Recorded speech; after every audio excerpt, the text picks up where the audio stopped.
इस समय पूरे देश में हर तरफ हिंदू मुस्लिम वक्फ संशोधन बिल, करणी सेना की बेबाक धमकियां और एक दूसरे पर आरोपों और प्रत्यारोपों का दौर चल रहा है।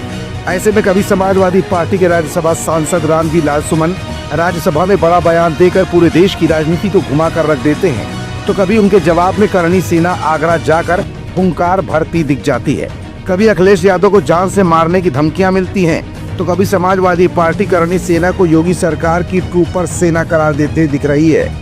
इस बीच बांग्लादेश और पश्चिम बंगाल के मुर्शिदाबाद में हिंसा को लेकर अब राजनीति हिंदू बनाम मुस्लिम के साथ साथ दलित एजेंडे की तरफ भी रुख करती दिख रही है। आखिरकार योगी आदित्यनाथ ने मंच से बांग्लादेश में हिंदुओं पर हो रहे अत्याचार को दोबारा क्यों दोहराया? हिंदुओं के साथ साथ योगी सरकार में दलित एजेंडा इस समय क्यों सुर्खियों में बन रहा है? और क्या 2027 के चुनाव से पहले उत्तर प्रदेश की तमाम विधानसभाओं में ध्रुवीकरण की राजनीति को तेजी मिलती दिख रही है? ये कुछ ऐसे सवाल है जिनका जवाब अपनी आज के इस रिपोर्ट में हम आपको दिखाएंगे भी और बताएंगे भी। दरअसल आगरा में मंच से योगी आदित्यनाथ ने एक बार फिर बांग्लादेश में हो रही हिंसा के लिए वहां की सरकारों को जिम्मेदार ठहराया और भारत में विपक्ष की बोलती को बंद करते हुए योगी ने कहा कि इस पूरे मामले में समाजवादी पार्टी, कांग्रेस और सभी दल चुप क्यों बैठे हुए हैं, जबकि भाजपा ही इकलौती ऐसी पार्टी है जिसने दलित हिंदुओं पर हो रहे बांग्लादेशी अत्याचार पर बगावत का बिगुल फूंका है।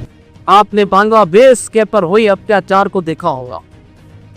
कांग्रेस मौन, समाजवादी पार्टी मौन, टीएमसी मौन, आरजेडी मौन, अन्य दल मौन। केवल भारतीय जनता पार्टी ने कहा था कि बांग्लादेश के हितों पे अत्याचार नहीं होना चाहिए। ये बांग्लादेश से हितु कौन है? बहनों और भाइयों, ये सभी दलित हिंदू है, दलित हिंदू है, ये वहां पर है रह गए हैं। लगातार उनकी संख्या कम हो रही है, लेकिन चूंकि वह पीड़ित हिंदू इनका वोट बैंक नहीं है, इसलिए उसके पक्ष में लोग आवाज नहीं उठाएंगे, उसके लिए नहीं बोलेंगे। इसके बाद मुख्यमंत्री योगी आदित्यनाथ ने कुछ ऐसा कहा और आगरा की धरती पर ही क्यों कहा, ये भी सवाल आपके जहन में पनप रहा होगा। दरअसल आगरा से ही दलित राज्यसभा सांसद रामविलास सुमन आते हैं और उन्होंने ही राज्यसभा के अंदर राणा सांगा को लेकर विवादित बयान दिया था, जिसके बाद करणी सेना ने आगरा में उत्पात मचाया।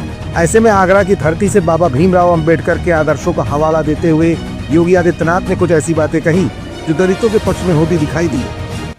बहनों और भाइयों, आज आपसे यही कहने की में कि बाबा साहब का मिशन